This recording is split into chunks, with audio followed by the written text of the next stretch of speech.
Well, hey there, Spider-Man. Welcome to Blank as a Fart, ladies and gentlemen. Happy Halloween to Happy you. Halloween! Hope you're enjoying the spooky season as much as we do. How did you celebrate, Ian? Well, some football, broadcasting some live football on Halloween, and then sitting at gonna sit hand out candy. Oh yeah, no parties for you this year? No, No. Spider-Man So doesn't no party. costume plan. Spider-Man doesn't party. He's too normy for that. Far too normy. What Bob about Ross you? likes to What party. What are you Oh gonna yeah. do? No, there's a what do I call? I guess you call it a monthly art show at a collective near where I work. They do a first Friday every month, so they'll be doing their Halloween themed one. That doesn't work very well. Already struggling with it. Well, that's you tucked it under. You're supposed to like peel it over the top, right? You know what I'm gonna say? I'm gonna say fuck it. You're gonna say fuck it and shed the mask already, huh? Hey, it was just for the intro, right? Like I said, this wig is gonna get itchy real fast, so I expect to be taking it off in not too long myself. The thing about it is, then it starts getting moist, and then your nose starts heating up, and it starts dripping, and then it's just like this wet rag of disgustingness that I don't want. Right, God, imagine wearing one for 14 hours. Yeah, but at least I think they put a little face molder thing in front, so Probably. the The the professionals. Oh yeah, yeah. the fabric isn't actually against your face. No, that would be uncomfortable. You got some wire fitting somewhere in there. Mm-hmm. Boy, yeah, we're off track for a Twin Peaks It's podcast, Halloween. folks. It is Halloween. We're dressed up as something else. Should have wore a bikini, I guess, That would have involved a lot of waxing for me. or A dressed up as the lot of log lady. waxing. That would have been easy for me. You wouldn't have been the only one this week, huh? Mm. Way to segue there. Way to segue. You know the drill by now, folks. We're blank as a fart. That's where you find us on most of the social media. I've been staying away from, well, that's a lie. I'm trying to stay away from threads, but I find it difficult. I'm a doom scroller. Oh baby, I know, especially this time of year. It's not good for my mental health. Go out and vote, everybody. So yeah, blank as a fart pod at gmail.com. Maybe we'll check it one day. Who knows? actually, we did get an It'll be email. fun. We did? Yeah, Jamesy the True sent me an email to my Oh, yes, Milkman that's right. Pictures Gmail To the account. Milkman Pictures account. He said he had a great time, and he said he was gonna. Oh, there he is. There he is. All He right. actually showed up. Welcome, Jamesy. I guess he's watching us in a hockey game. He says And a hockey game. he is Canadian. A. Hey. Yeah. I know very little about hockey. Growing up, I was an Avs guy because I was from Colorado. We I've like been to to. a few Winter Hawks games. Okay, They're all right. we like to slap the stick. Do we? I preferred tugging it myself. I'm not the violent type. Oh boy. Anyway, Anyway, stay on target. should we stay? Stay Yeah. on target. How about we move on to the recap, folks? Let's Are do we it. ready for that? The penultimate episode, second to last. Where do we begin here? Well, What? we begin this week in Earl's cabin, our favorite place. This is where we find Leo and Major Briggs all chained up in captivity like animals. Briggs is still drifting in and out of consciousness, all hopped up on haloperidol. But Leo is wide awake and struggling against his bonds. He manages to reach the school desk where he finds a key. Unfortunately, it doesn't fit the locks around his legs or wrists, but it does unlock the shackles of the Major. Leo prods him awake and sends him off with the message, "Save Shelley." Actually, we should And- be a little more clear on this. It unlocks the shackles and a master lock. I'm not quite sure how. One Yeah, key does right. both, but obviously, anyway. Maybe there were two keys on the ring and we weren't clear about that, or maybe it's just bad editing. Who knows? Yeah, Tim Hunter. Anyway, after having committed possibly his only selfless act in the entire series, Leo can only stare longingly at the Queen of Spades with Shelley's face on it, still tacked to the wall of the cabin. You almost feel sorry for the guy at this point. He tried with Almost. Ted Raimi. He tried to. A little bit, yeah. Little bit, but this is different. This is a much, much bigger act of defiance. Well, I mean, Ted Raimi was a one and done, you know. Oh, he got two. I mean, only one with lines, but he got two episodes, technically. He got credit for that. What I'm saying was he wasn't a key character. That's why he couldn't No, save him. there are a lot of people in season two who are not key characters. A quick fade out and in to denote the passage of time, and Earl arrives back at his cabin looking decidedly paler than usual. After briefly threatening Leo with the shock collar buzzer, Earl instead offers to play, quote, a new game, holding up a small burlap sack before offering Leo a menacing scowl through blackened teeth. This scene really freaked me out as a kid, but I misremembered a lot about it, it would seem. One thing in particular is I always had this image in my head of him like with a mouthful of like black liquid, of like the oil that you saw in the little pond in the grove. So I had always like kind of come to the conclusion at this point that like Earl had been to the Black Lodge and had come back changed. Like Yeah, that was the yeah. impression I got the first time I watched this. But like watching this back, I'm not, especially like because he's kind of back to normal in later scenes. Spoiler alert. So the only real impression I get now is that this is just kind of seeing him from Leo's perspective. Is that he looks, a little eviler in Leo's eyes than he does in everybody else's. Yeah, they really had the white pale makeup on, and he was looking a Yeah, lot he like was the just fucking straight. looked like the emperor, you know? Yeah, It's like or a fucking, vampire, or yeah, yeah. There was a lot of emphasis on that. So yeah, or like a Cenobite is kind of what I thought of because I had just watched the first four Hellraiser movies recently. But yeah, so this scene still struck me as a little creepier, and this is the creepiest we've seen Earl, but it was a little more. I don't know. It wasn't exactly as I remembered it. and then he showed him the sack lunch, and it cut. And then another quick fade in and out without a commercial, as far as I'm aware. This time onto a cherry pie rotating on a display stand. We're now at the Double R, where Norma is showing off to the girls the three whole pies she baked for the pageant buffet. I know, right? Guess they're expecting a big turnout. They are pretty artsy looking though. Like, doesn't one of them have like a wave or like a sun, like some kind of I did notice three-dimensional? the size, and I noticed the, what do they call that, the when it crosses, the kind of like, I guess, latticing, but it's not lattice. Yeah, It's a not latticed crust. Yeah. Yeah, that's right. But I didn't really pay attention to the No, I other want one. to say the one in the upper left had like some kind of almost sculpture in the Mhm. crust, but The other one was just basic, right? yeah, pretty much just little slits in the top. That was the apple cinnamon one, I bet you. Norma heavily implies, excuse me, folks.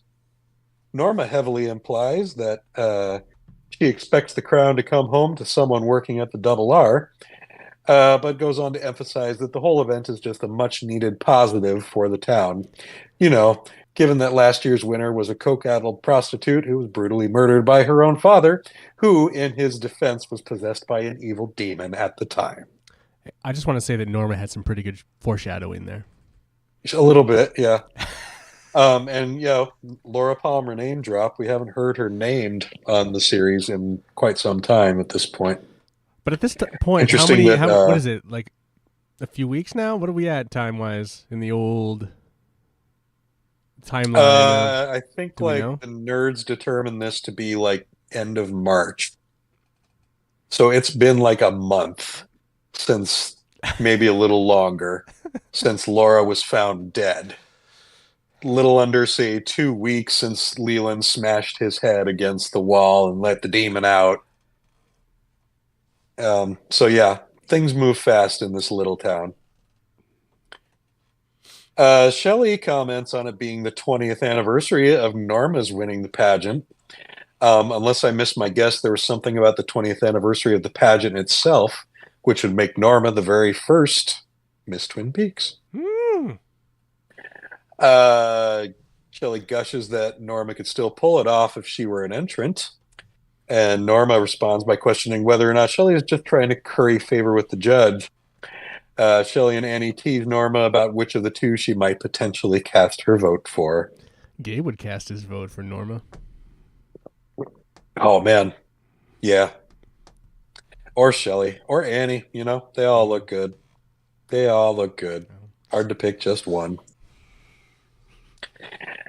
Audrey. Oh, yeah. Speaking of looking good, Audrey is looking radiant in red, seated by the fire in her father's office. No heels on, Ben just her enters. little, just her feet. It's kind of funny. I was like, that part I didn't notice. I was just kind of like, that's interesting. She's all dressed up except she's not wearing any shoes. Mm. It's interesting. That's not a thing that sticks out to me, but that's me. Well, she's not a woman now. You know, she's just girl. You'll be a woman. No. Last episode. We'll see. Ben Horn enters with our warm compliments for his daughter and an armful of books, all of the major religious texts to be exact. Which ones does he name? I think he mentions the Bhagavad Gita. I know he mentions the Tao Te Ching, the Quran, yeah. Old and New Testaments, a couple more that I don't, but you know, the major ones, the ones we all learn about in high school. I didn't learn about if we're north of the Bible Belt. I don't remember learning about the Quran or the other one. The Bhagavad Gita. No, I don't remember learning about any of those. In public school? I got. Yeah, I did. Those, I mean, they were technically elective courses, but yeah, they were called like World Humanities Studies, something like that. So geography and history kind of lumped together in one. Oh, cool. They were some of my favorite classes, dude. The teacher I had for those studies, oh man, he made so much sense in a lot of the stuff he explained. I will shout him out. His name was Tom Davis. He did just pass away about 3 or 4 years ago, I think. Rest in peace, Tom. Yeah, but he was a great teacher, and I'm going to interrupt this to mention the favorite lesson I ever taught, that I ever learned from him. And he did this in a couple of different classes that I took from him, but he got to a point in his lecture where he wrote the words "question authority" on the chalkboard. And he's like, I see this bumper sticker all the time, and I don't like this bumper sticker. Do you know why? And then he would give this big animated, because it's not enough. And then he would walk over to the board and scratch out authority, and he would write, you have to question everything. Mm-hmm. And that was a lesson I took to heart, personally. Mm. So cool. Yeah. It's a good story. Good story. Yeah. I live my life by questioning nothing and just hiding in my hole. Question nothing, hide in your hole, drink beer. Yes. Play games. Not much. Love your wife and dog. Hey, man. I'd say that both you and I live pretty charmed lives compared to a lot of the world. So. Oh, yes. No, I know. We're lucky fellas. We understand that.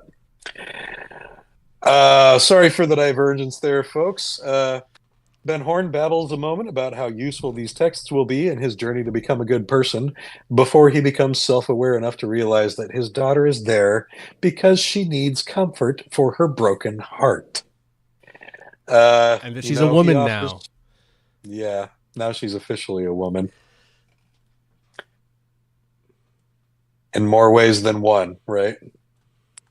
She's been loved and she's been left behind.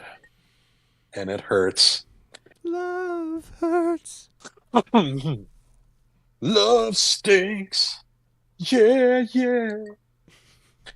Ben offers some generic dad advice like time heals all wounds and some assurance that Jack is a man of his word and will hold to his promise to return someday. Audrey is appreciative, if somewhat skeptical, as she moves on to business talk. While she was in Seattle, Audrey learned that Twin Peaks Savings and Loan is helping the Packard siblings bankroll the Ghostwood project. However, they're doing so quietly because they want to avoid the bad publicity it might bring. Ben vows to be that bad publicity before he once again brings up the pageant. And when Audrey once again reiterates her anti-pageant stance, Ben chooses to appeal to her intellect, explaining that the most useful aspect of her entry is the speech, which Audrey can use as an anti-Ghostwood soapbox. And I think you can see the wheels turning in her brain when she's like, yep, he's right about this one. And she is clearly someone who wants to be revered for her intelligence, as she explains that she doesn't want to be like the local bikini girl or whatever her line was about that. Also, since she's not in that. Any of that. And that was like, we talked about we talked that. last week. Where she said in her interview that like she just flat out refused to be part of the chorus line, be part any of the skimpy events. Yeah. Which, more power to her. I appreciate, or I applaud that. Justin very early feminism. Justin's here too. What's up, Burton? He goes, hey guys, listening to you as I fall asleep. Very relaxing and interesting discussion. Love y'alls. Well, I guess it's time to just talk erotically. Gabe? Anyway. No. Let's give him flying dreams. Flying dreams? Tell me Spider-Man. He's web swinging through the skyscrapers. Just falling dreams. You're just endlessly falling. Not falling. Those are bad dreams. Drowning? Yeah. Falling. Yeah, falling, drowning. Burning alive? Those are anxiety dreams, dude. What the fuck are you trying to do to our friend, man? He's fine. He's probably already passed out. Right after he logged off. Mr. Empathy over here, folks. Dude, I have night terrors. Anyway, you could never possibly fathom. So it's like I wish I had fallen dreams. Let's move on. You want to talk about David Lynch? Let's go in my brain. No. Right? Yeah. No. Yeah, let's leave the heavy stuff behind and move on to small town America where possessed fathers murder their daughters. Yes. Or more specifically, let's head to the conference room at the sheriff's station, where Andy is staring intently at the petroglyph on the chalkboard. And Cooper and Harry are staring intently at Andy, staring intently at the chalkboard while they drink coffee. Apparently, this is the episode where we get the savant part. He's been an idiot for so long that this is the savant episode. That's not true. Oh, whatever. We got savant where he shoots out Jacques Renault, remember? When he drops all cold, pulls the gun. Okay, that could have been luck. No. Dude, that was Stone Cold Andy right there. Stone Cold. Stone Cold. Is that the first season, though? Yes, that was the first season finale, if I remember right. Or maybe the episode before that. But yeah, it was early. Harry lets Cooper know they've already got folks out looking for Major Briggs. The two continue to speculate on what exactly it is that Wyndham Earl wants with Briggs, while the man himself listens in via the bug in the bonsai tree. Cooper points out that Earl has been searching for the Black Lodge for well over 20 years now, and then brings up how the circumstances around Josie's death may be related. Yeah, we forgot to mention all this to Harry, didn't we? Cooper explains to him his theory that Josie died from fear, and also tells him that he saw Bob at the moment of her death, suspecting that Bob may be drawn to fear, or in fact feed on it. Cooper also believes that the Black Lodge may be where Bob comes from. Starting to put it all together. I mean, we put it all together the first season, I think. One thing I did write down was because you keep saying like you're not gonna believe who Wyndham Earl dresses up as. I was like, don't. He's not gonna dress up as fucking Bob or something, is he? Like that would be ridiculous. And Oh then, yeah, no. unfortunately, it was even worse than that. But Worse. or better, depending on your view of this fucking It's show. it's all subjective, isn't it? It really is. Uh, this discussion between Cooper and Harry proves revelatory for Earl, who apparently hadn't yet made that connection between fear and the Black Lodge after his 20 odd years of research. He is addressing his monologue to Leo, whom we can only see by his legs seated on the floor in the background. As Earl packs up all his gear, ready to set his plans for the pageant in motion, he takes a moment to bid Leo farewell, lamenting that he's legitimately grown fond of the big lug, even if he did piss him off a little bit by letting Major Briggs go. Earl says his final goodbye as we get a look at the predicament that he has left Leo in. He's bound on the floor with a piece of string clenched tightly between his teeth. The camera follows this piece of string through a pulley system rigged along the wall and the ceiling, suspending a small, fragile cage filled with tarantulas directly over Leo's head. Okay. Yep. Cool. You know what I actually thought though initially? Like my initial thought when he was having this conversation with him is that Leo was dead. Mm. And then when I saw the comical thing that was kind of like, it's like, oh, I almost wish he was just he had killed him or something, and then just let's wrap this up. No, dude, he's the casting director's son. They had to write it out for him. Dude, whatever. They had to give him a shot to return in season 3 somehow. Okay, sweet. Anyway, as he's talking to him, I just thought that would be sadistic if he's having this long conversation. Finally, Wyndham Earl's being weird. And that would have gone a long way toward making him seem like a genuine threat. I agree with you 100%. Especially at the beginning, how you were. I mean, even though I had never seen it before, it was like kind of creepily weird that he was doing this, and it's like, all right, and he was pissed off, but he didn't. It's like this. That seems like the actual way to take care of this. The fact that there's this like really goofy. It's like, oh my god, this show.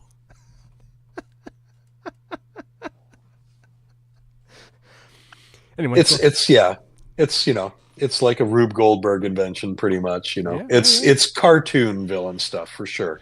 But in their defense, I don't think you could have shown a dead body like that on network television at that day and age. I mean, he could have just been like strangled out. I mean, we saw or Laura just like dead, with a bag over his head or something. It could have been simple, just like weird. Like like that would have been really sadistic. Like he put a bag over his head and like he had drawn on it or something. Like that would have been goofy and weird and creepy. But yeah, I don't know. I just feel like you guys, this is seriously what you guys like. That's more. I mean, whatever. This dude never got any more work after this. So what does it fucking matter? Like you should have gone out. Like didn't he? I don't know. Did he? I don't know if he did or not. I've well, never he seen is in him. Fire Walk with Me, so oh. There is that. Well, of course he is. But that's a prequel though, so it is. But it was filmed after this, so that's true. He got more work. Yeah. Okay. All right, Mister. I haven't looked up his IMDb page. All right, Mister. Mr. Semantics. He became a huge star. He has bazillions of dollars. He dines with Tom Cruise every night. Like what? That's right. Anyway, okay. I'll stop. He was Steven Seagal's stuntman. Oh, see, that would be an interesting life. What an interesting life, and what a great book that probably would be. What a great memoir that would be. Yeah, he'd have stories to tell, I'm sure. All right, let's check out the rehearsals for the big song and dance number at the pageant. Our friend Tim Pinkle is back. That's David Lander. I guess I had forgotten how many episodes he was actually in. This time he's the town choreographer. Nadine and Lucy offer some serious questions about the suggestive nature of the poses he has them in, which he refuses to entertain. Never question your choreographer. Fosse. Meanwhile, the judges committee, that's Mayor Milford, Norma, and Dick Tremaine, are discussing what qualities they're going to be rating the contestants on. As Norma departs to write up the scorecards, Lana approaches Dick, asking for his help to find a prop in the storage room. Spoiler alert, it's his penis. At least that's what we're led to assume. Or maybe it was a finger up the bum. Maybe that's what he's into. Yeah, whichever's going to prop up the scene. Yeah. Ooh, I puns, assume baby. it to be a penis. Oh, jeez. Dick is a penis. Penis head? I don't know. I'm not keeping up with the puns. No, I said, like, isn't his name Dick? Yeah. Yeah, Dick is a penis. Yeah, that was euphemism. That was it. That was that was the joke. That's the joke. That's the joke. Dick equals penis. Ha 3 cheers for your Willie or John Thomas. Off to Cooper's room, where he's just finishing up another round of meditation in lieu of actual sleep. Who is he, Batman? He takes a moment to dictate to Diane. Hey, we haven't talked to her in a while. Yeah, we haven't. That's weird. He fills her in on the progress of the current investigation before bringing up Annie to her for the first time. No sooner does he mention Annie's name than she knocks at his door. She's come seeking help for her speech. She hasn't written a word, and she's in full panic mode, given that she'll be making said speech in 6 hours. You'll be a woman soon. After a little bit of discussion about trees in a literal and metaphorical sense, they both decide they're too horny for speech writing and opt instead to disrobe and consummate their relationship.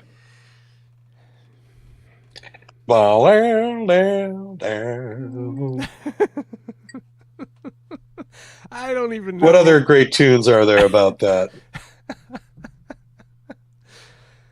The only one that could ever teach me. Isn't there a Motorhead song called Jailbait? Jailbait. Ugh.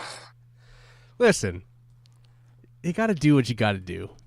It's the 90s. Jesus Christ, Ian, let's not start. Let's not go there.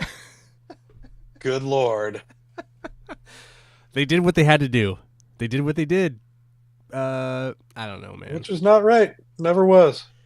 I mean, let's not glorify it because it was fucked up then. It's fucked up now.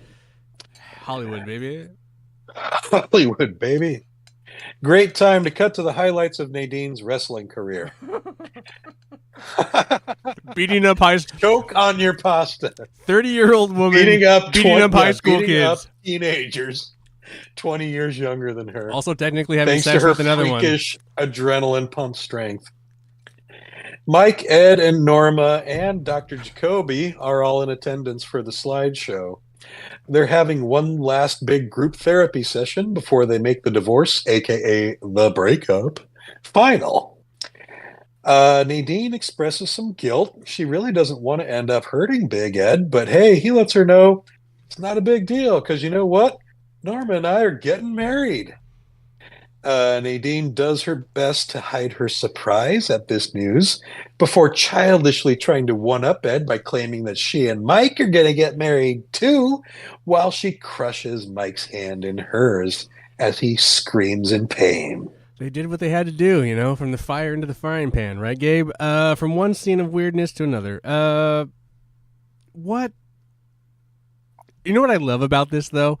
Well, she's What's talking, that? So there's a moment after she gives her speech, she sits down next to Mike again, and then Jacoby stands up and asks her about what she wants, and she starts talking about what she wants or whatever, and then it cuts to Ed and Norma, and Ed starts to talk, and the look on Norma's face is just one of like, what the fuck? Kind of like, what the fuck? Look, yeah, she's just, like... I like even paused it, and her look on her face was just like... Yeah, it's like she doesn't... So fucking dumb. She has no interest in playing along with any of this. And I can't tell if it's... so done with this shit. I also don't know if it's like, she's done with the show?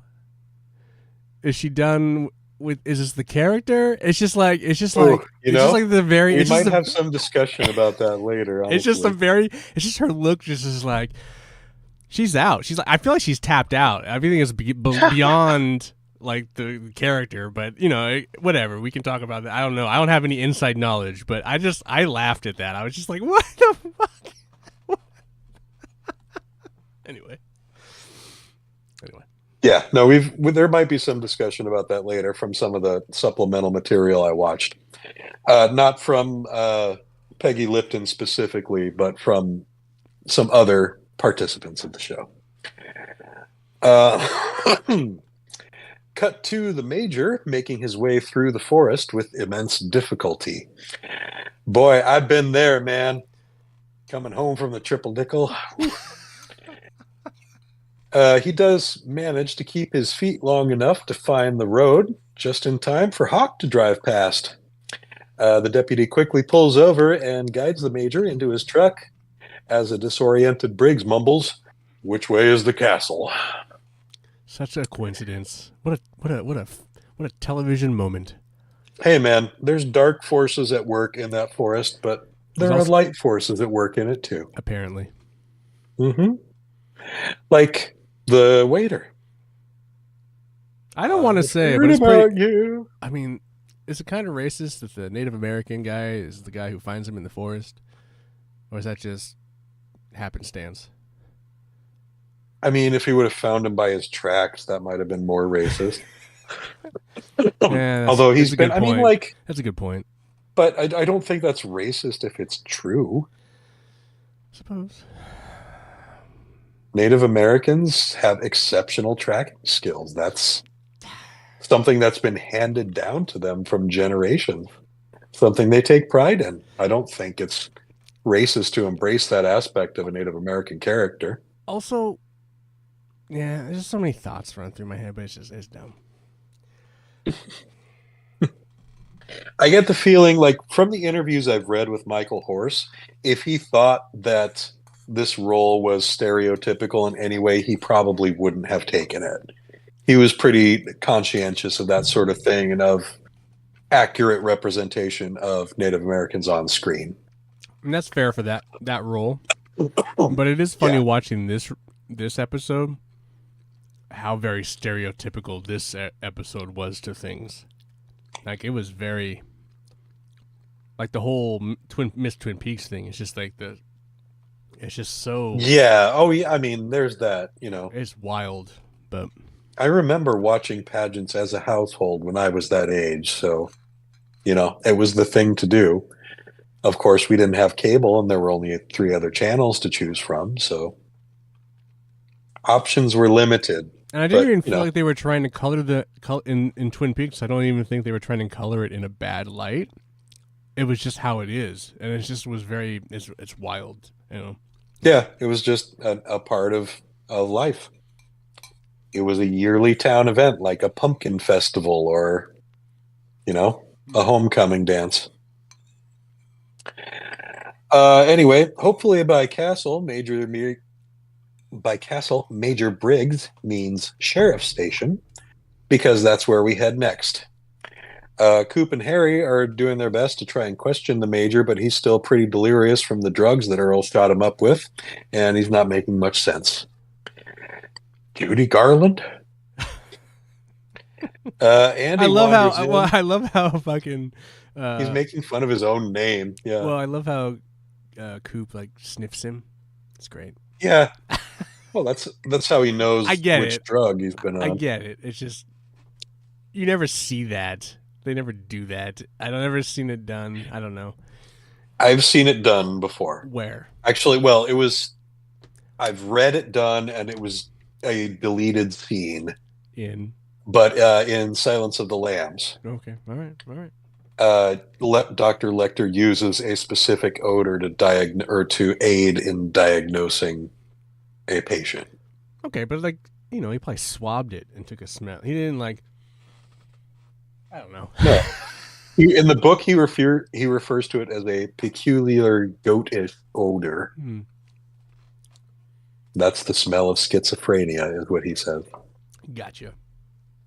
But hey, But they didn't shoot it because they were smart. That's fiction. They didn't, I'm not sure. But they didn't shoot it because they knew that looks dumb. No, they did shoot it. They did shoot it? They didn't shoot him sniffing him, but they shot him explaining it to Clarice. Oh, no, that's fine. Which is how the scene goes. He's like, do you smell that? That's okay. this. Yeah. That's different. That's very different than a man it's not him over there like sniffing. Okay. Yeah. Which is what Cooper does here.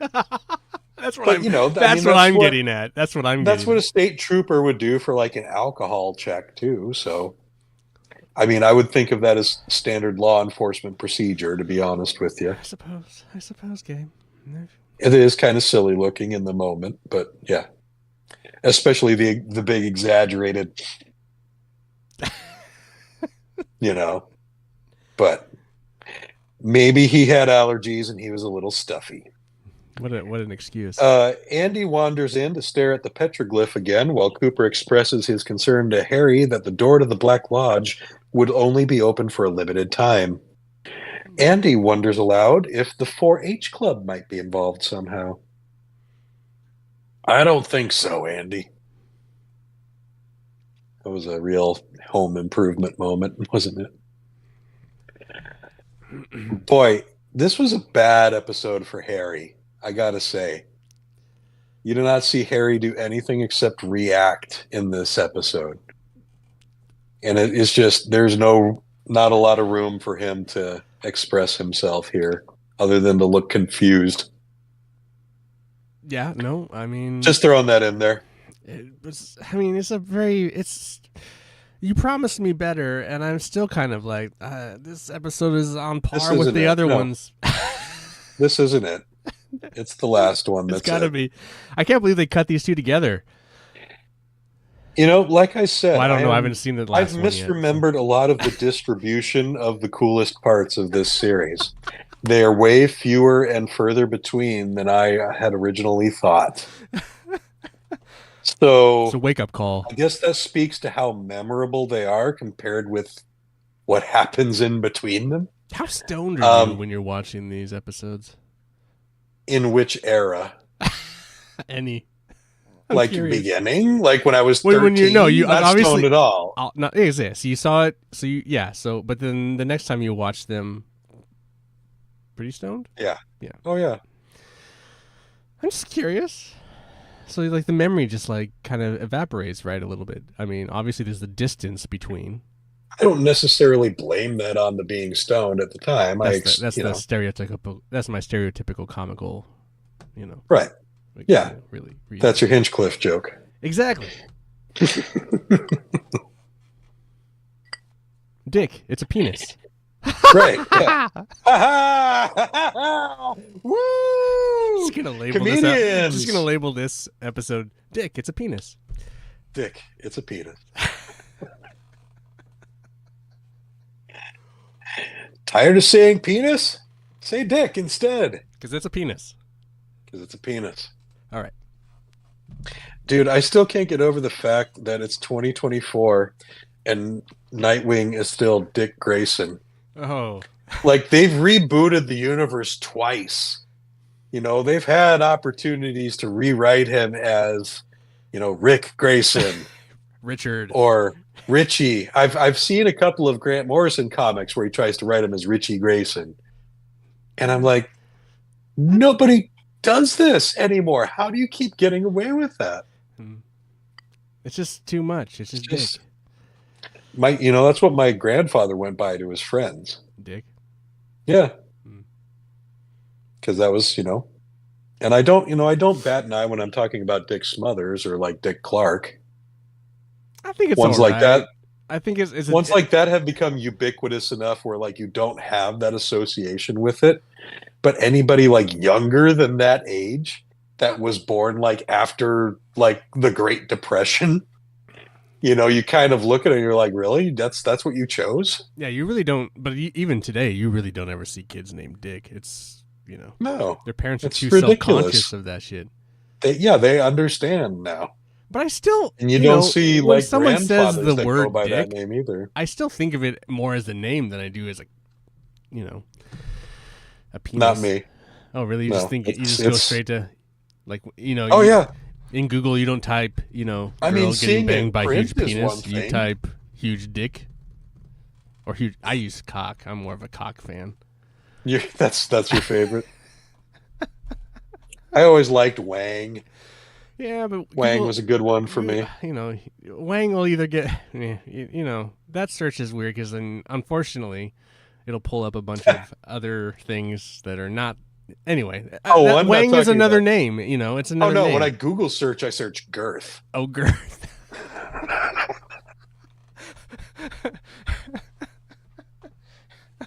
Yes. All right, guys. Sorry for Let's the. get back to the recap, shall we? You went to girth.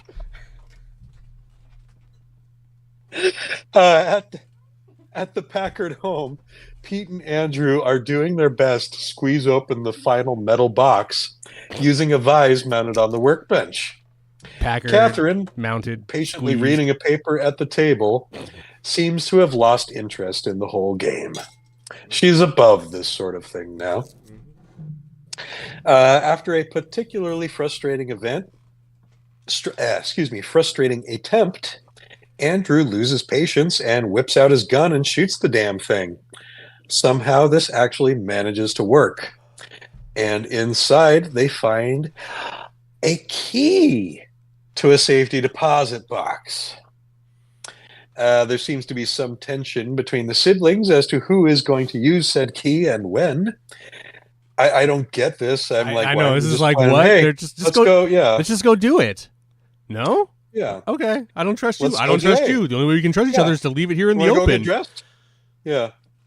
So yeah, Catherine places it in the cake saver in plain sight until such time as a decision has been made, or one of them is in the shower and the other one has the key for the car. Because no Or, one could possibly switch it with another safety deposit key that looks similar key. and then Yeah, walk. what the fuck? That's impossible. Yeah, it's not like they have GPS to find out. Oh, he's got the key. Where's he gone? I can track him. This is some of the This is worst weird. plot Yeah. device thing. And I guess this goes nowhere for after this. This is it. I wouldn't say that. Comes back in the return. No, let's just say it goes somewhere. Oh. That's all I'll say. Is Nowhere this is not important, something that but it goes nowhere. somewhere. It goes somewhere pretty definitively. Oh. Uh, Road to nowhere. There seems, yeah. You know what? I'm going to leave it there. You'll find out next week. Oh boy. At the Hayward home, Donna has gotten herself all dressed up and ready for the pageant. She looks pretty magnificent this week as well. Her parents are eager to hear her practice her speech, but she's got other things to say. She would rather confront them about what exactly the truth is with Ben Horn. Yeah, just the angriness on her face is kind of hot. Dude, yeah, she's good. She's really good in this scene. Wants scene. to fucking, it's like, just fucking hate fuck me. Just all right. Way to take her seriously as an actress, Ian. Oh my god. But she does. She looks incredibly upset through the entire episode.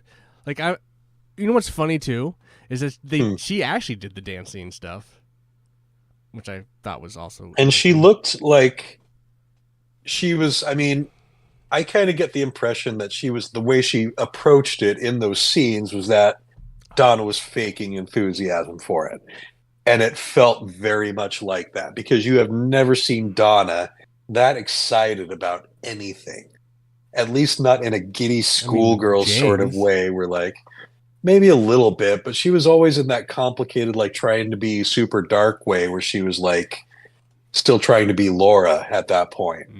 So this is like the first time where we see Donna act like a teenager in those scenes, I feel like. But that's not this scene. This scene, she's acting very much like an adult. How about we finish the recap of this one here? Yes, go ahead. We'll get back to her in a little bit. But yeah, Will and Eileen continue to stonewall her, refusing to answer any questions she has, even after she threatens to go directly to Ben himself to get the answers she's looking for. Donna storms off in anger, and her parents stare blankly after her, making no movement or no attempt to make anything right. And I am 100% Team Donna here. Like they are just like they're offering her nothing. They're just like, no, just How bad could it I, be? I mean, she's pretty much figured it out at this point. But no one wants to. They don't She want to. just wants to hear them say it. She just wants to hear her parents be honest with her as an adult, person to person, and they're refusing to grant her that respect. So, yeah, 100% Team Donna in this situation. I feel her. I support her in this. I get where she's coming But from. also, what is the importance of this to the For show? her, it's her. Well, to the show, Yeah. the importance is soap opera. Okay. Cool. The importance is we had nothing better for Donna Well, once we had to write James out. I think if Ben actually just came to her and did it, then it would play bigger into his character arc. Like, so that's why it's disappointing at the end. But like, It's not, well, we'll get to that. Let's pick that back up when that scene happens. How about what up, HB Prime? He also showed up last week, and he's here again this week. He says, HP Prime? he says, what up? Welcome. Welcome to the show. Where are we at? I think we're about halfway here. Petroglyph research continues at the sheriff's station. Andy's 4-H comment seems to have sparked something in Cooper. He's discovered a book containing the astrological symbols that appear in the petroglyph, which actually represent planets. I explained that a little bit last week, specifically the symbol for Jupiter. But the ones that Cooper points out are Jupiter and Saturn. The petroglyph indicates that a time of conjunction between the two is important. And sure enough, Cooper discovers that the conjunction is happening right now, from January until June. The petroglyph is telling them that the door is open right now. I wonder if this coincides with like the Teresa Banks murder that they discussed earlier. Like, did that happen a full year before Laura's murder? Or like in that January to June window, is that the only time that Bob can come out and possess people? Interesting theory to think about. If only Bob they, can only if come only out when they, the door is open. if only the writers had taken consideration of that and kind of laced it through more of the show to leave clues. Anyway, Hey, we'll leave that for the reboot generation, right? Briggs is fighting through his mental haze to try and contribute, managing to get out Protect the Queen and Fear and Love Open the Doors. Andy tries to get Cooper's attention, but he's in the middle of a storm of thought puzzling over the Major's words. Eventually, Coop figures it out. The Queen is the winner of the pageant, and Earl plans to kidnap her and take her to the Black Lodge. didn't see that coming. I mean, we've had all those pieces all along, but Cooper For hasn't. so long. It seems like so long ago. Like it's That's finally, the way TV works, dude. No, I mean not anymore. Not anymore. Now it's more fun for us to be in the dark for as long as the heroes are, right? It's just like, oh my god, yeah, it's just painful. It's like just get to it already. Anyway, as Harry and Coop bolt for the door, Andy rushes after them, still trying to reach Cooper. In his haste, he knocks the bonsai tree off the table, and Harry and Cooper discover the bug that Earl had planted. This doesn't slow them down much, nor does it give Andy the chance to tell Cooper what it is he's been desperately trying to say. also not that fucking Wyndham Earl needs the bug anymore, really. No, yeah, too late for that to be any effect. At the Roadhouse, the event is in full swing as we're opening with some chorus line number featuring clear plastic umbrellas and ponchos. Roadhouse. That's the Pacific Northwest theme, I guess. Oh, I thought this was like some like sad strip club we walked into. Like, what is this? When I was like, what is? I was like, what the fuck is this? Dude, you've been watching them build the stage. Yeah, but like these raincoats and they're like little bikini bottoms. I was like, what? It's supposed to be like Broadway. That's why I keep using the chorus It's line like this reference is here. like we're gonna go see Gallagher. I was just like, what the fuck? I was I'm saying it's like a Pacific Northwest theme, It's always rainy here. Ha ha. Let's Okay. keep these girls protected from the rain, but still be able to see all their goodies. Oh yeah. That's how I interpreted it. That's yeah. It's like a strip club. I mean, This is like the it's a beginning way of to ogle the Portland's. ladies. Yeah. This is Portland's way to like the most strip clubs per capita. Is in this Oh, moment that right happened here. way before 91, I'm dude. just saying. We're a sailor town, It's a commentary. We get a look at the sizable crowd. Hope they brought their ones. The impressed judges and the log lady at the bar, seated next to Pinkle, who is clutching her arm in delight, much to her chagrin. This particular scene, it looks like she's kind of like he's almost making her break character. Like it looks like she kind of cracks a smile once or twice in that, I think. It's such a bizarre. I know. I'm saying this over and over. It's again. establishing. I That's an know. important establishing No, shot for no, but later. the fact that like there's this event that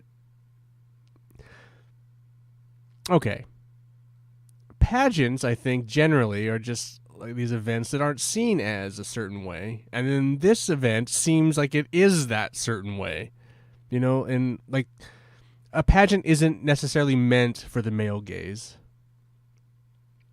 and yet Not this ex- episode feels like it's for the male I mean, gaze. aren't they though? I don't think. I mean, I'm not saying that it's not something that happens, but I think they are not technically supposed to be The seen male that and way. the bi or gay female gays? I don't go to fucking pageants. It's not like No, because you know It's where usually the strip clubs are. yeah, but it's also full of. I know, but it's also full. It's usually mostly women. I feel like it's not like it's In the something. audiences? And the judges, I feel like it's not like a. I mean, the judges, sure. I don't know. What Maybe I'm female wrong. judges are not former pageant contestants? That's what I'm saying. So maybe I'm wrong, but I just feel like it's just a weird. It's so like the fact that the log lady's there and it's just. Oh, it's just that so doesn't surprise me at all. It's just bizarre. It's like this is like, and it's in this dark bar, and it's just like. Usually those things are like in a fucking hotel, like conference room or something. They're not in. Well, remember, this is like the biggest stage the town has, essentially. Like, this is the auditorium of Twin Peaks. I guess, but it just seems incredibly creepy and weird. Is what I'm saying. It's just bizarre. It's bizarre to me. I won't disagree with that assessment. I just don't get Certainly it. won't I don't disagree get it. with that. I don't get it. I don't know. Even if I You know, was the only reading, other place they could do this would be the high school stage, and would that be any better? well, they could have done it at Horn's their hotel. They had the other thing. Didn't they have the other thing there? Didn't they have some other kind of female contest there? There was an episode where all the women are running around in the background. No, that was like a cheerleader convention or something. You can have a cheerleader convention at a hotel, but not a pageant, Gabe. I don't know what was going on. I mean, Anyway. It doesn't mean that they were having events there. I know. All Maybe I'm they saying, did. All I'm saying is It was creepy and weird. It's weird to me. I think it's just like it's very like. And if I even back then, if I were reading this, if I were like me back then reading this, I'd be like, "What? We're going to a bar to have a pageant with our teenage high school girls, mostly, and then some not Mostly, and then some. Yeah, some just young women in town.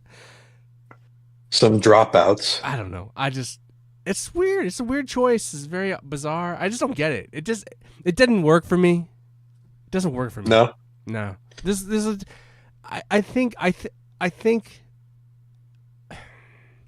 I think those four girls enough as the queens that Wyndham Earl wants to pick is enough of a reason that he doesn't need this as a centerpiece for this. It's just so fucking stupid. They spend a lot of time on it in this episode. A lot of time. With what? Yeah, and you know, I agree with your assessment. That's a creepy and weird. And we plot. all know going into this that Wyndham Earl's I mean, it's not fate that picked Annie. It's because Cooper loves Annie.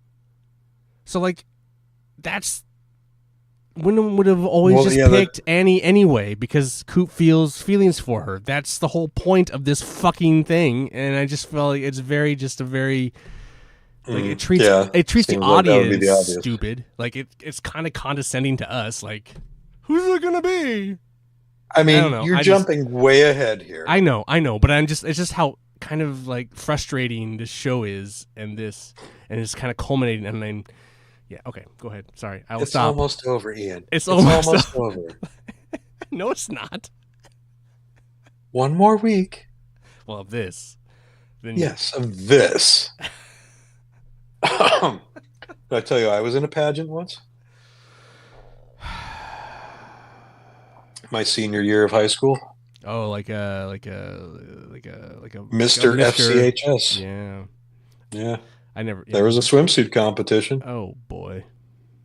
Cool. How'd you do? I didn't win, but they didn't like name. I was representing the drama club. Oh, so what kind of suit did you wear? Well, for like the costume or like whatever. Like, well, everybody had a tuxedo. Like there was a tuxedo competition too. I just, I don't remember specifically what I did about the tuxedo. I think I just picked like a purple tie or something. But for like my representative costume, I had a jester's outfit that I wore. And then for my talent, I did a dramatic reading of one of Roald Dahl's revolting rhymes. Okay. Cool. It didn't go over very well. But you didn't They didn't get it. Did you pull an Audrey and you didn't participate in the swimsuit? No, I did that. And this is when I had like super long hair too. And my goal was to keep my hair hidden until the tuxedo competition. Oh. So like the costume I picked, or no, I guess I did have it down for the talent as well. But the costume picked, I had it hidden. And then for the swimsuit competition, I wrapped a towel around it. Oh, nice. So I came out with a towel, like swinging the towel around. Nice. 17 years old, folks. I don't think there's any You're a footage big man, of that anywhere. Mr. Popular. I wouldn't. Shit. My senior year, hell yeah, I was. So I was president of the drama club. I was also editor-in-chief of the school newspaper, as well as simultaneously running the underground newspaper that we published at the time. And then fighting crime. I was in 4 with your with your Arrowverse group. I was in jazz band. I was in pep band. Jesus. Yeah. Fighting crime at night. Nerd King. With my superpowers. Jeez. It's straight up, dude. Straight up Nerd King of Fort Collins High School. That was me. Jerking off to naked photos of Pamela Anderson and making a movie called Super Ninja. I had 4 friends. I mean, I was doing the first one too, but that's pretty much I had 4 friends and that was my life. And yeah, that was it. No one else knew about me. And when the film was finished, I mean, it all went to shit pretty much as soon as I graduated, but that's a tale for another day. A tale as old as time. We're just reminiscing about high school, Twin Peaks High School. Jesus, kids. we are rambling now. Canada. Canada. Yeah, okay, here's where we're at. Doc Hayward is the MC for the evening's festivities, and he introduces the talent competition, starting with Lucy, who performs an athletic jazz routine and looks great doing it, too. While she works her magic, Bobby is backstage checking out the rest of the contestants. From his vantage point at the side of the stage, he can see Pinkle harassing the log lady at the bar. Shaking his head, he looks back toward the stage door to see the log lady standing alone, looking just a little bit more menacing. Bobby does a double take back toward the bar where he now sees Pinkle by himself. So he approaches the log lady backstage to see if she has a twin or something. But the person Bobby approaches is no log lady, no lady at all, in fact. It's Wyndham Earle in disguise. And he clubs Bobby over the head with his log, which is really just like a stave. And he knocks him unconscious. Pretty good log lady costume. Of all his disguises, this one's pretty good. This is probably the best It's one. the most convincing one. It's the Yeah. one that looks the least like Wyndham And Earl. he's in the dark, so like Yeah. you don't you have to. Oh, I mean, it's you can not. tell Yeah. it's not the log lady, but you're like, Right. what? Wait a minute. Well, when he's up on Particularly like the on a low def TV that's 13 inches big, it would have been easier to fool someone. some of those effects, I mean, we're gonna get to it, but on a high def, I can only imagine what it looked on your 4K. On my high def, it's like, holy shit, what is going on there? Oh, dude, yeah. I mean, the thing that looks the worst in high def is Billy Zane's toupee, but we don't have to worry about that God, anymore. did you see that new photo they released today of him as Marlon Brando? That's pretty scary, It's isn't it? fucking wild, dude. I hope it's a good performance too, because he fucking deserves a fucking bone finally. But Yeah. anyway, No, I am very curious to see that. That looks good.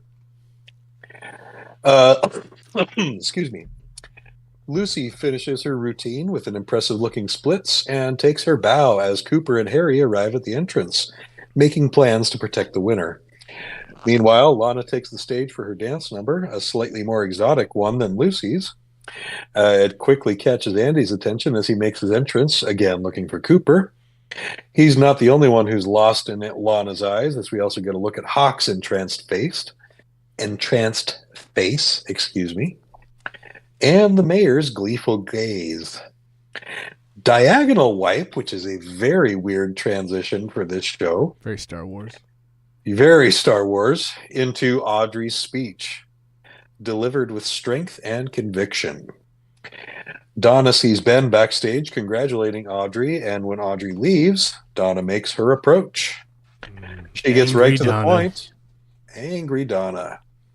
She gets right to the point, and he does his best to dodge it, to his credit. He is genuinely trying to be the good guy and do the right thing here and not overstep his boundaries with Will and Eileen. No, the right thing to do is just tell her the truth. No. Yes. Not, I mean, well. Especially if the parents don't want to do it. I mean, he basically does here.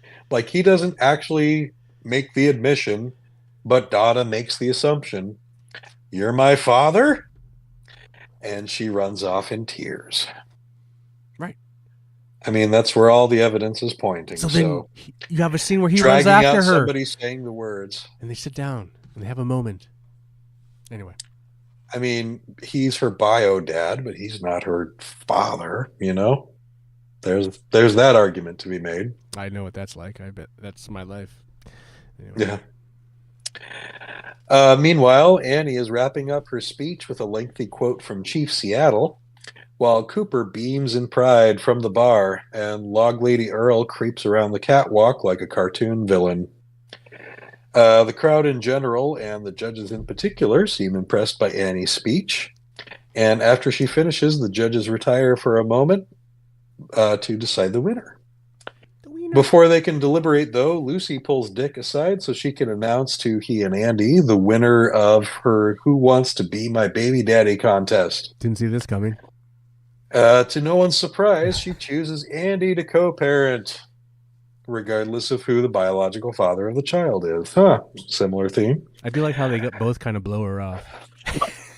Right.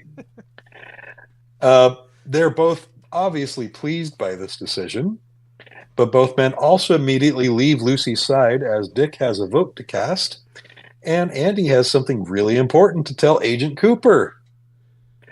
Poor Lucy is nonplussed by their disappointingly mild reactions to her major announcement. You don't need a man, Lucy. You don't need one.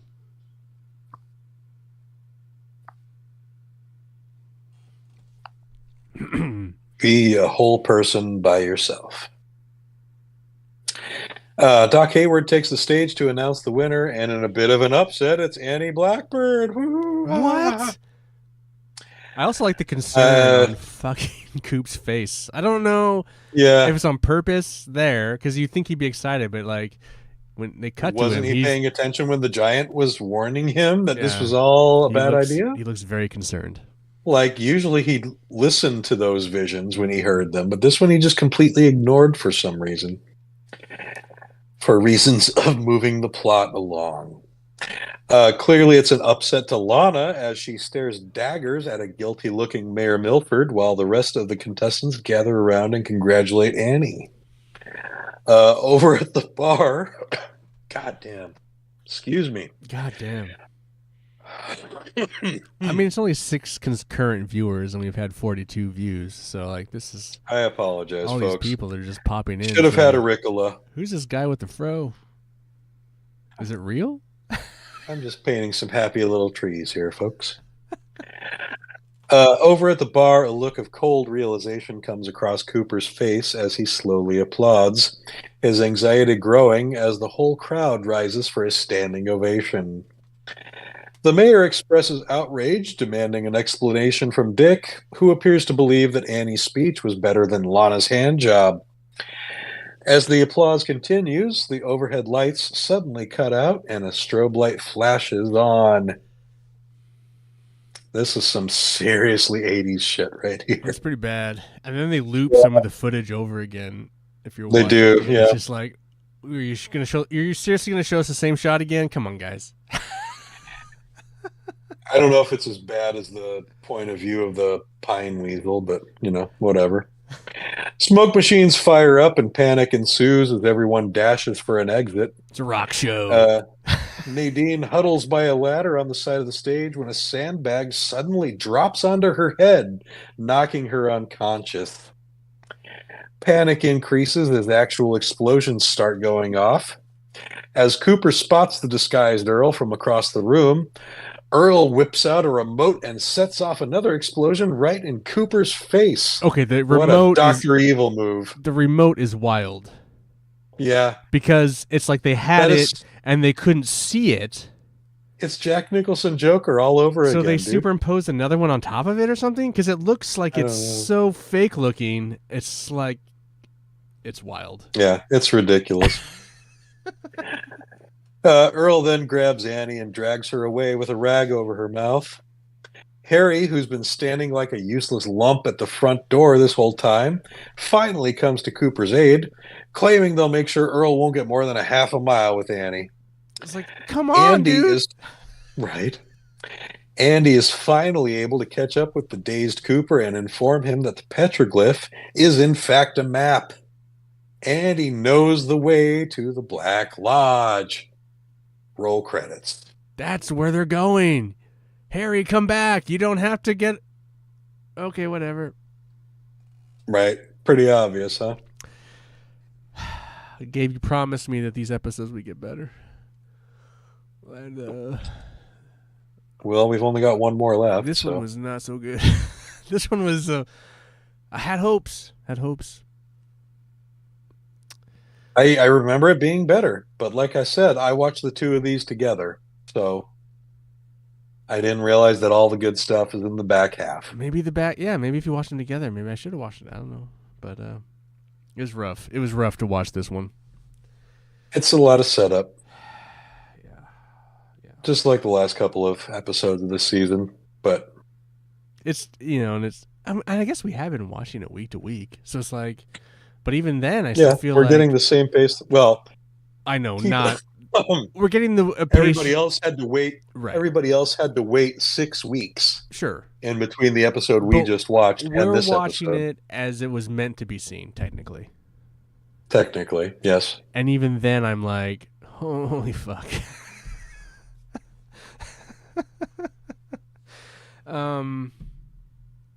Yeah.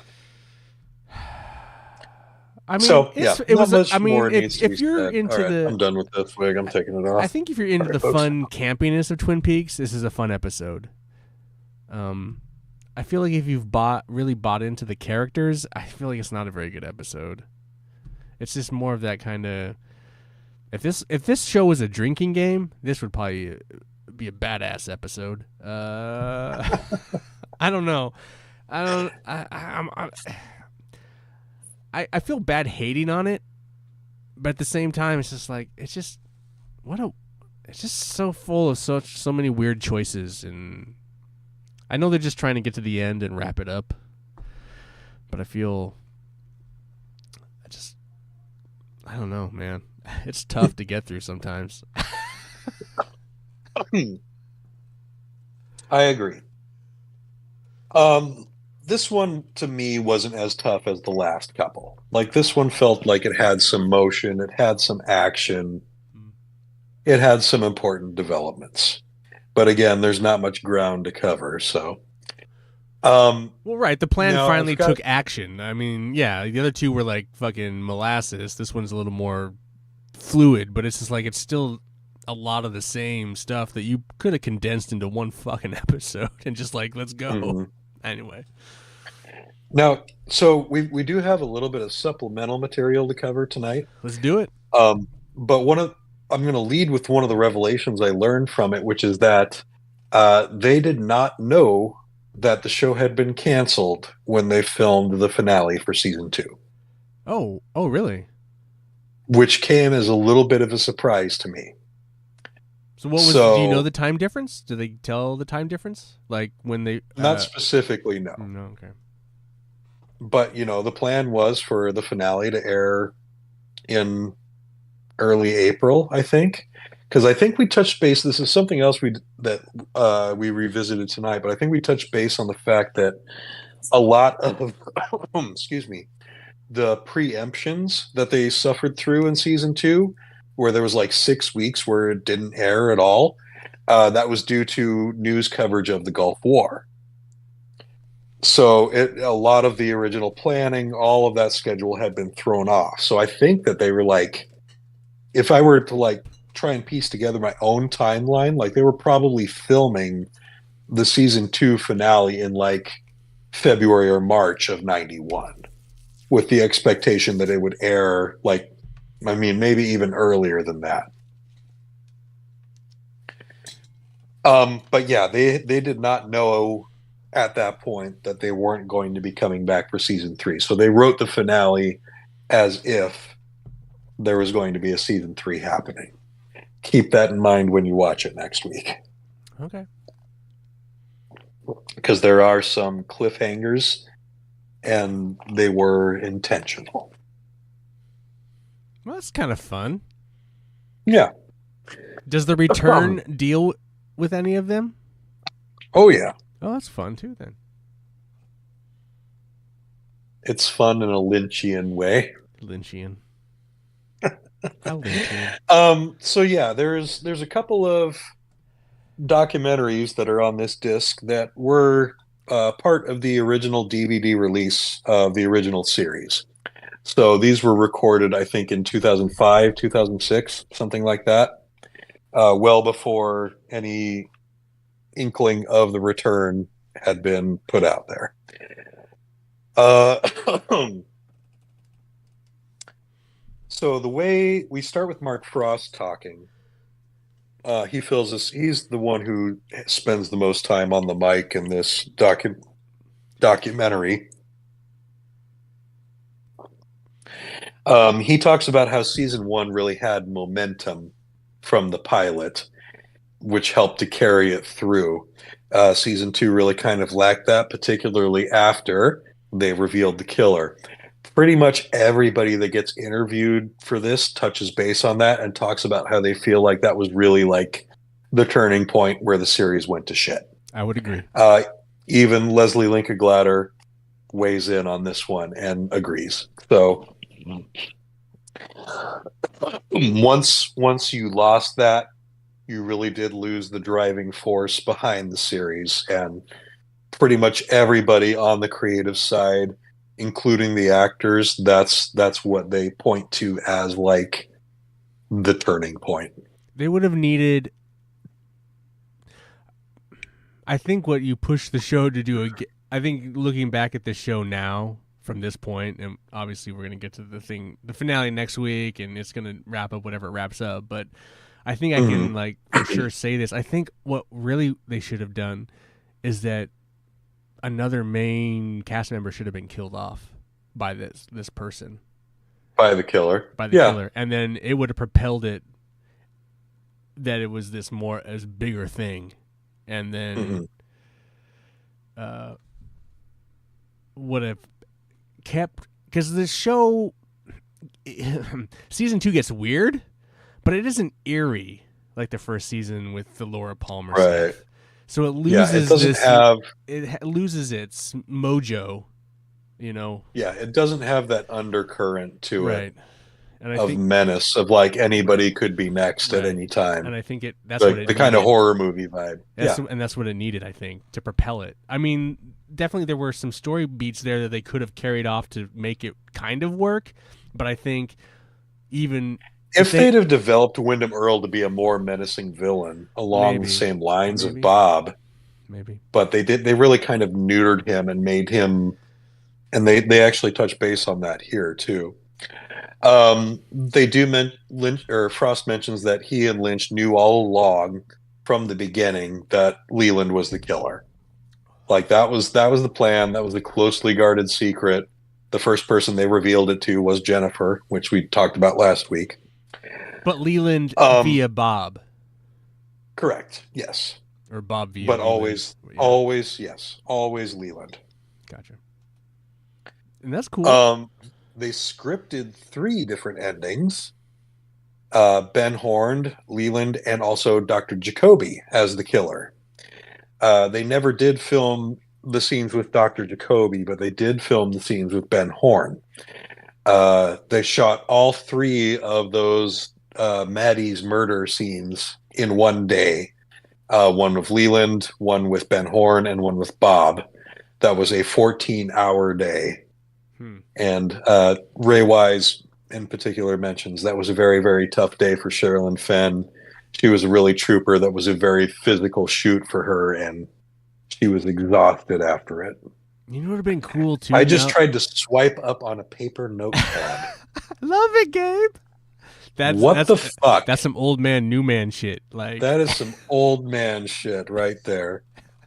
No, I just had this other thought that just waved over me. Like, if they had pushed it out a little further and then revealed the killer and stuff at the end of season 2, and then had done something like, if they had caught Leland with Bob and somehow knew about it and contained him, you could have this whole, like, Silence of the Lambs thing where there was another one that was out doing it, and then, like, right. you could and return to Leland and have to talk to Leland with Bob through Leland and have these kind of weird sadistic conversations. And man, this show could go. Maybe that was the plan all along. Because remember, they were forced to reveal the killer way early in the season. So that threw a big wrench. Like that's one thing they don't touch on is like what the original plans were before being forced to reveal the killer that early.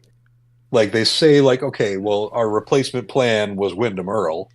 But they don't say what the original plan was. And that's, for people like me who have always been curious about that sort of thing, that was kind of a letdown.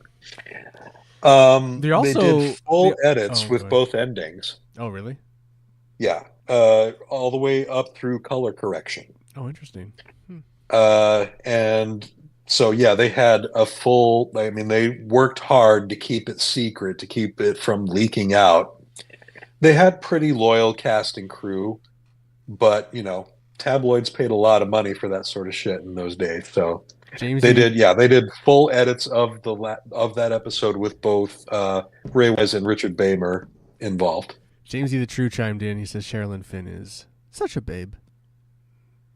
Every woman in this show is. There's a lot of babes in this show. I mean, like Lucy looking amazing in this show, too. In this episode, yeah. In the sexual man's fantasy strip club scene, yes. In fact, I thought her dancing was hotter than Lana's? Lana's. This is like 100%. What is Lana doing? What is that? Yeah, Lucy was. Did you not just see Lusa doing some crazy shit in that skimpy outfit? Right. Like using actual talent instead of like, oh, I'm going as the Mata Hari for Halloween. The one thing I wanted to say, Gabe, is like we talk about like soap opera, but I feel like it got more soap opera in this season. Like it absolutely did, especially after the killer was revealed. Whereas the first season definitely is playing with those strings, but it plays that a little differently. This this season is just like it just is.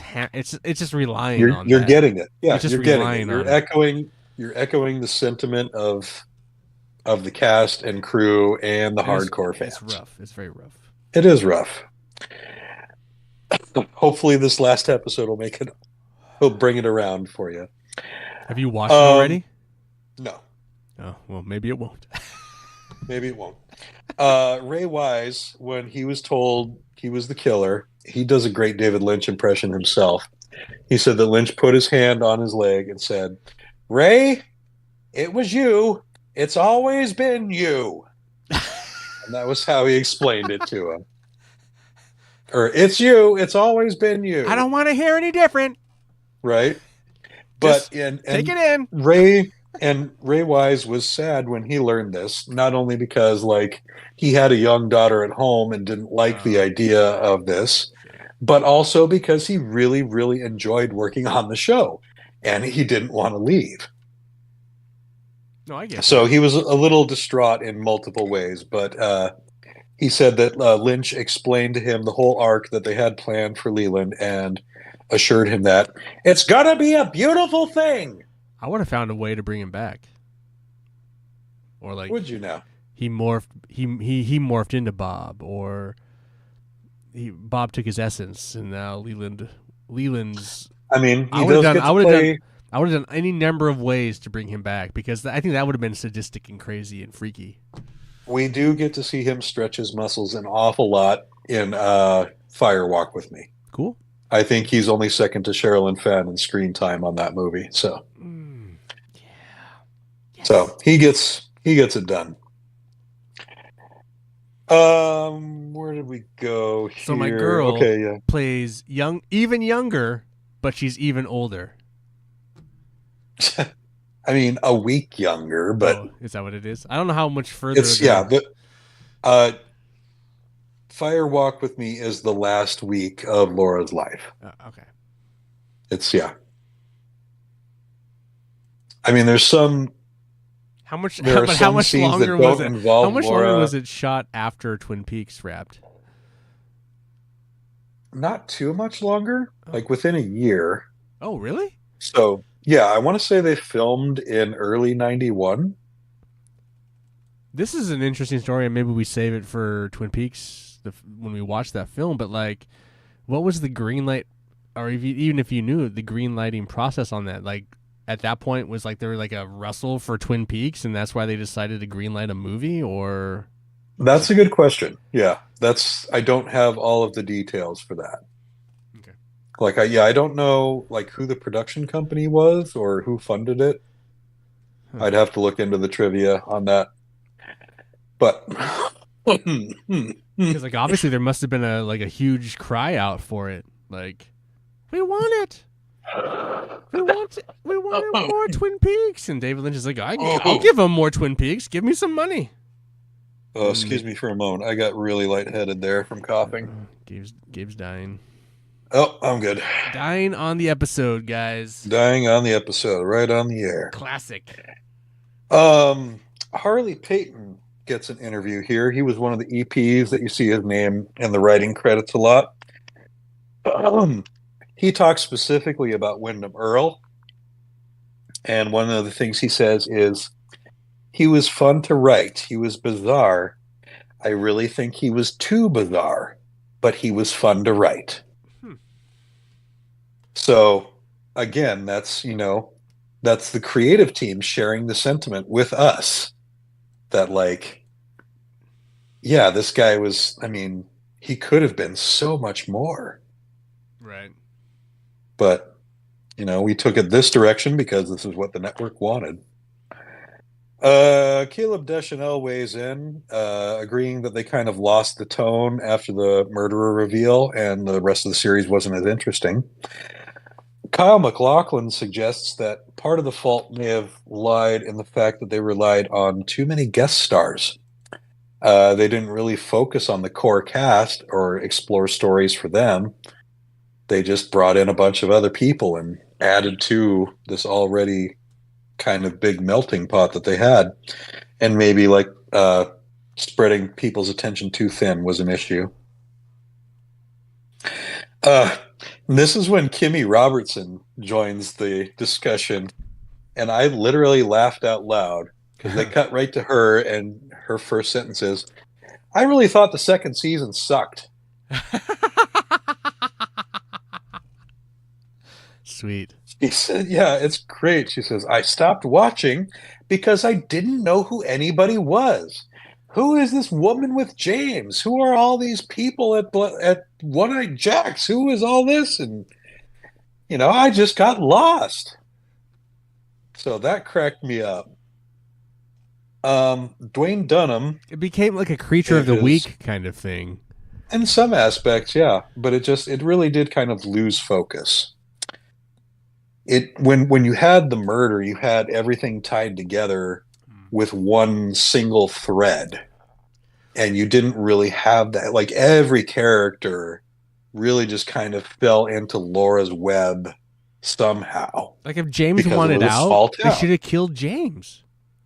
That would have been great. That would have served many issues with the show right right? then. Yeah. They could have made Killer Bob bisexual to add a whole other dimension to that. It doesn't matter. Yeah. But yeah, Dwayne Dunham weighs in and says, yeah, the story started to spiral.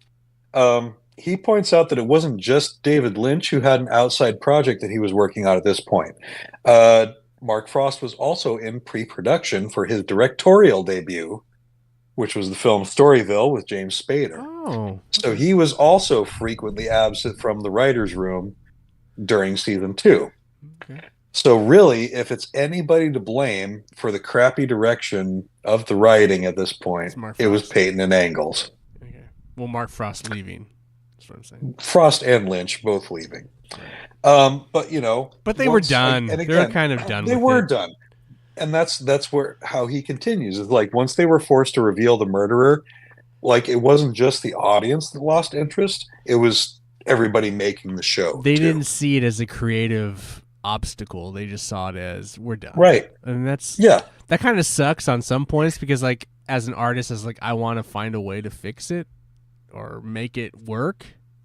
Yeah. And these, and maybe they did try, but it's just kind of sad that it's like, nah, we're just gonna tap out. In the face of television production, right? and No, how much for sure. different that was from For film sure. production. Yeah. Carol Strucken, who plays the giant, gives a brief clip of what he refers to as the weird on-set vibe in those days, which was Lynch and Frost were both really distant and just didn't communicate a lot. And he was like, "Oh, that's just kind of the way Lynch works." But then he was starting to realize, no, he was just really, really badly overworked and stressed out, and just wasn't. He didn't have his full attention here. Right. Caleb Deschanel, he voices the opinion that David Lynch got tired of writing for the characters. Like he lost interest in these characters once he got to a certain point. Not only that, but he lost interest in working under a television schedule, which he points out is way, way more demanding, much more fast-paced than film.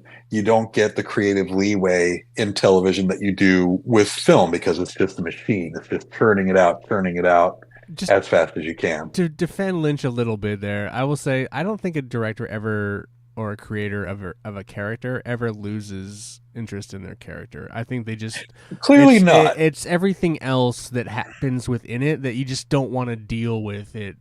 Right. I mean, obviously, having come back to it 25 years later, because those characters, like I've created a lot of characters. I've created some stupid characters, and like they're my creation. They sit in my heart, and I think about them. And it's like, and I'm never gonna make another Super Ninja movie, but I'll be at work when I'm kind of bored and listening to something, and I'll be like, and I'll think about creating a whole fucking story about this character again. And it's like, wow, that'd be awesome. And that's because that's my character, and I think about that. So it's like, I don't think David Lynch, he didn't want to give up, but the studio took it away. The television took it away. They did their thing to it. He can't fix it. It wasn't so much the characters he lost interest in as much as the boundaries and the limitations. And the industry is being, so he goes away. And then when the time's right, the money's right and he has the ability, and if he has the interest still, and it's not just a thought, then he returns. Hence the return. But no, but yeah, I don't think he lost interest in the characters. I think he couldn't save them, so he had to like abandon them for a little while, like a parent. Sometimes you gotta leave your kids on a balcony by themselves. Go make other ones. Don't ever do that. Don't ever leave your child. Anyway, art can be left, and then it can be returned to, and it can be art again. It just so I don't 100% agree with that assessment that guy said, but yeah. Gary Hirschberger, that's Mike, Nadine's Mike, and Mary Jo Deschanel also kind of weigh in with the sentiment that once the murderer was revealed, Twin Peaks just kind of became another TV show. And it was quirky and it was a little different, but it wasn't the same kind of different that it had been up until that point. We'll never have a machine, Gabe, to like go back and be like, well, let's see if it never happened. Would the show continue? Would it survive? We don't have that machine. If the Gulf War never happened, would we have gotten 6 seasons of Twin Peaks? Carol Strucken weighs in again. No, David Lynch definitely would have gotten tired of the characters and said, abort. Then, abort. He says he was blown away by the finale. He'd never seen anything like it before or since. Talks about how they did the shoot for that episode overnight.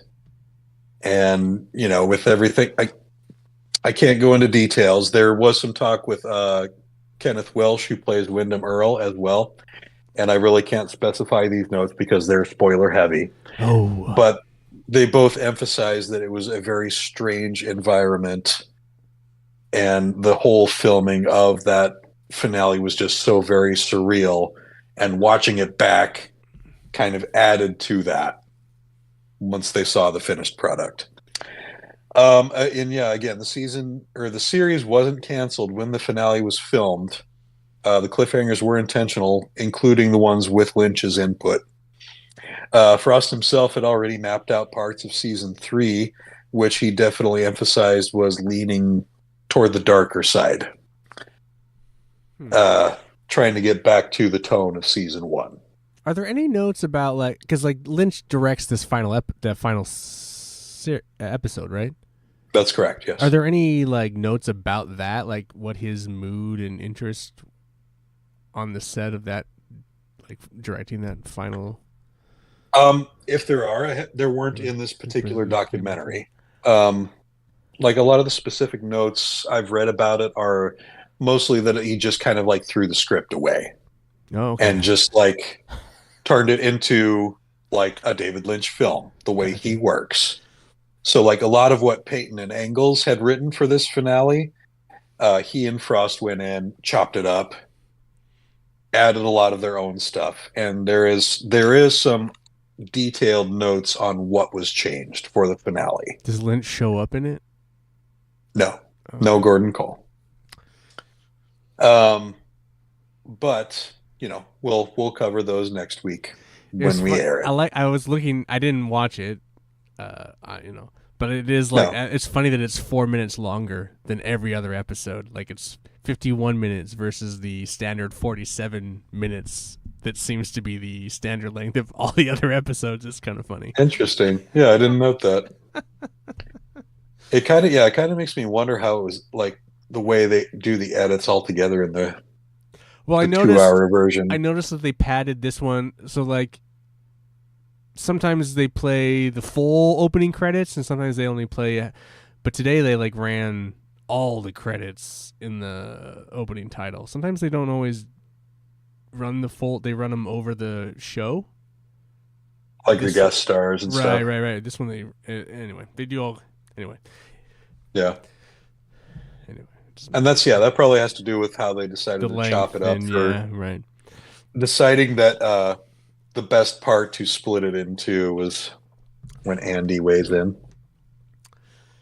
But yeah, all right. Well, man, one more, Gabe. I know. At least for the OG series. Oh yeah. We Don't fret, hey folks. We've got everyone, lots more we material have a than lot mine. more material, and we didn't do this last week, but Gabe is gonna go run through what our plan is for the coming weeks. Oh, yeah. We didn't do it last week. No, we didn't. The taste of things to come. Yes.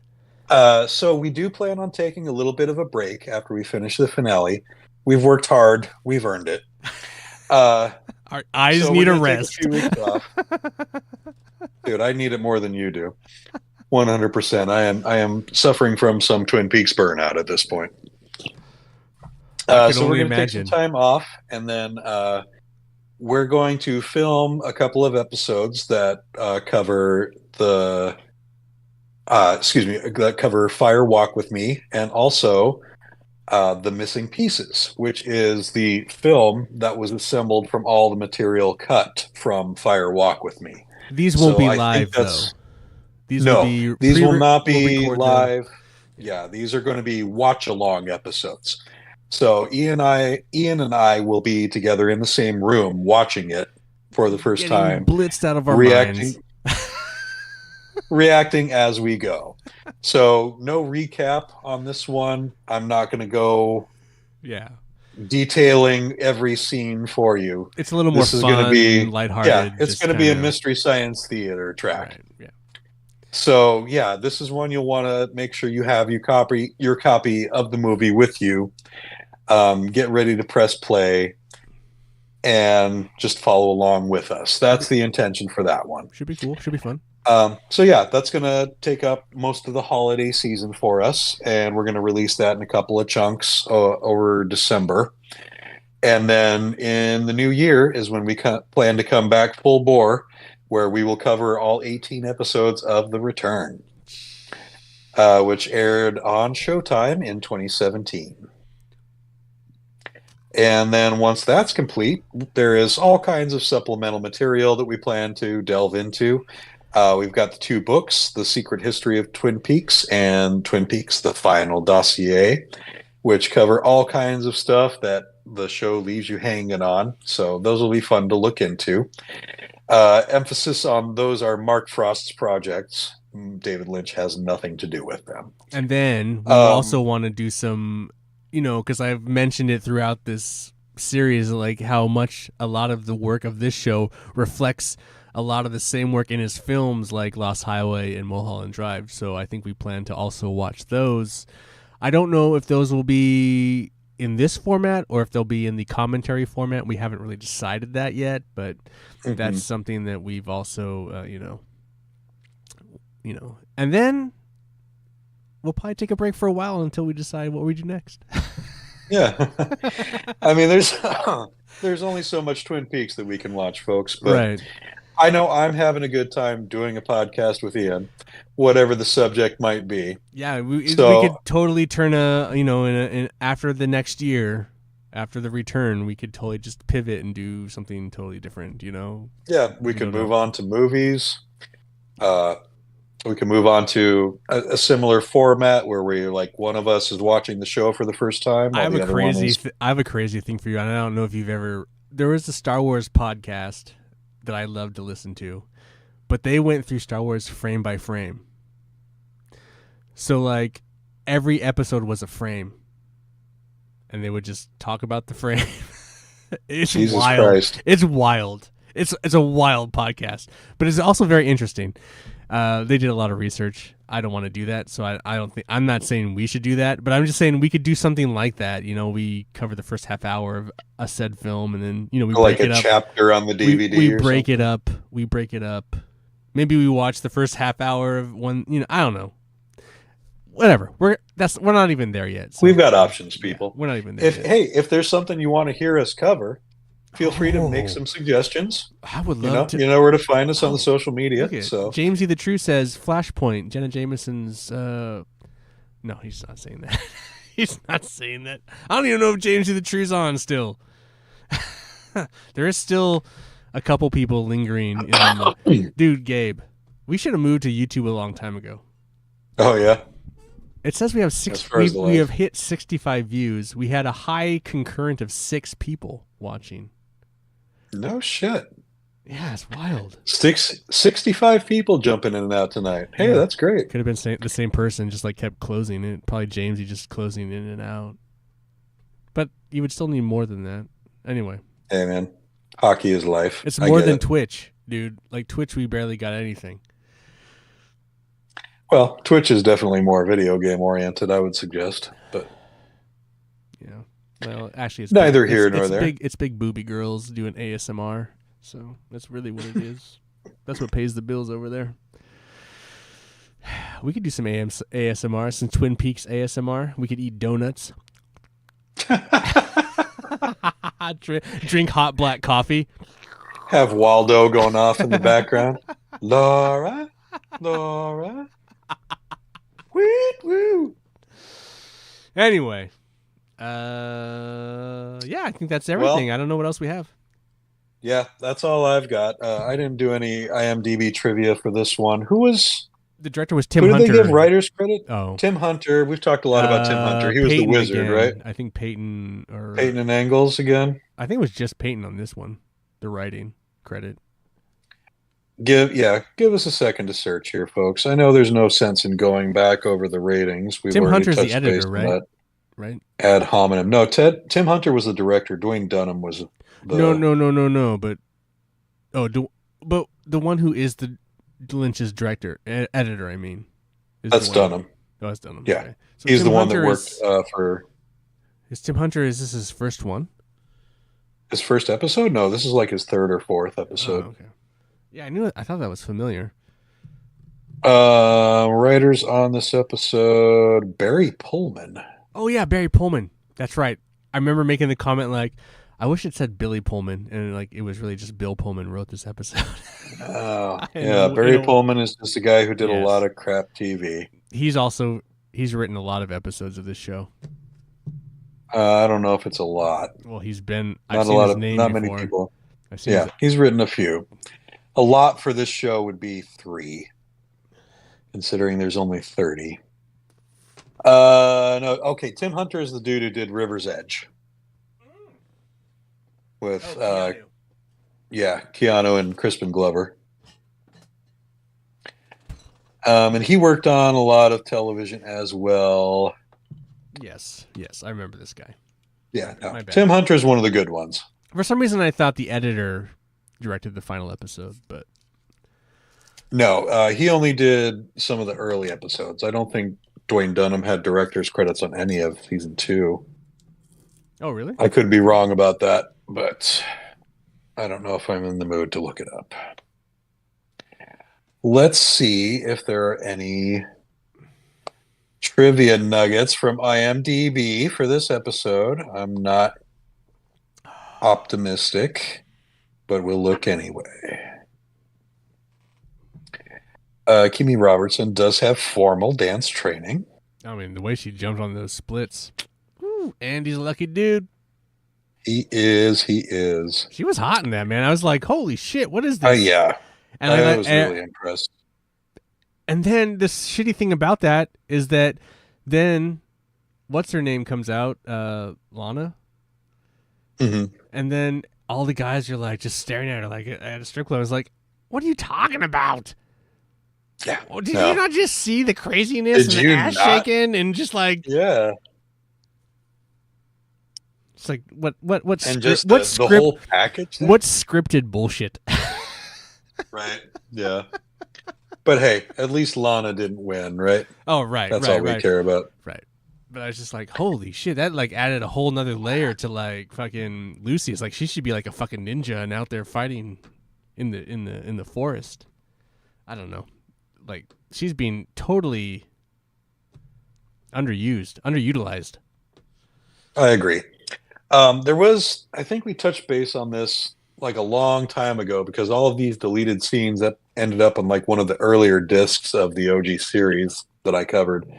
But there was a deleted scene from either this episode or the next where Lucy and Andy meet up together at the sheriff's station after all the chaos and have a really romantic moment where Andy tells her, I got to get back and tell Agent Cooper that the petroglyph is a map. But it's a really sweet scene between the two of them that really kind of uh, gives Lucy the closure that she was looking for in that earlier scene that we didn't get, where she was hoping for like Right. the moment, and she does get that. But that's something I was actually thinking about. It's like, I wish that Andy had just declared his love for her, and that would be not that she would make her decision there, but that was the moment that she made her decision. You know, like this kind of more meaningful, instead of this like comical, like, hey guys, I've made my decision. Oh, no, I'm pretty sure the moment she made her decision was at the other event when the pine weasel bit Dick. Sure, but that's like weeks ago, and it's like, yeah, but her mind was made up at that point. But it's just it's all, yeah. That's why you need like, but there's no real moment of declaration, and I feel like I just wish none of those characters grow. Even in this moment, in the way that she makes it, none of those characters grow. So Andy never really grows. She never really grows. And it's like, it would have been nice to have, a declaration. Like, and then you play it, maybe she is leaning more towards Dick. And then he's afraid and he declares. There's stakes there, and that's what makes scenes more interesting, when there are stakes and he has something to lose. Now in this scene, there's like nothing to lose because it's just a comedy of errors. It's just like, that's what makes it. We shouldn't be. We're criticizing something that no one liked.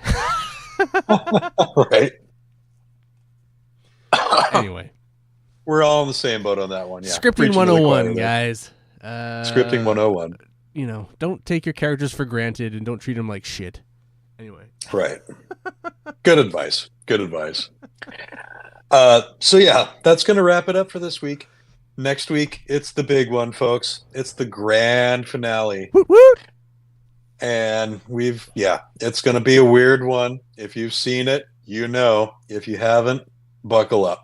If I can do some pre-production, I have some fun things planned for you, Gabe. Oh, yeah? That's if I can get to it. I think next week I'm pretty open and free to do some stuff because this is my last week of football, so my schedule lightens up. I have some fun things planned if I can get to it. But I'm really not making promises. I would love to see some surprises. That would be... I hope you do. Just like butt cams and crotch cams, like nothing like my face or like side views. Just totally aggressively. No, I'm just kidding. I didn't give you pants cam. I didn't give you the up top. Yeah, cam. We didn't get the overhead shot tonight. No. It's just too aggressive. That's fine. I'll wait until it's ready. You don't need it. No, it's ready. It's just too aggressive for this show. No one wants to stare at my crotch. Maybe for the next one. My crotch on the top of my head. Anyway, all right. Anyway, that's a wrap for us this week, folks. Thanks again for tuning in. Like, share, subscribe. You know where to find us. We've covered all that ground. We hope you tune in next week for the big OG series finale. We're going to have a lot of fun covering it. Get out and vote. Make your voice heard. And as always, wait. Let a smile be your umbrella.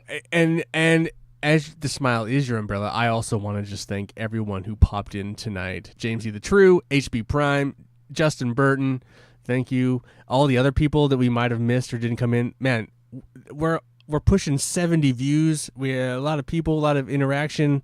Just really appreciate the live, the people that are popped in live to hang out and check us out. We appreciate it.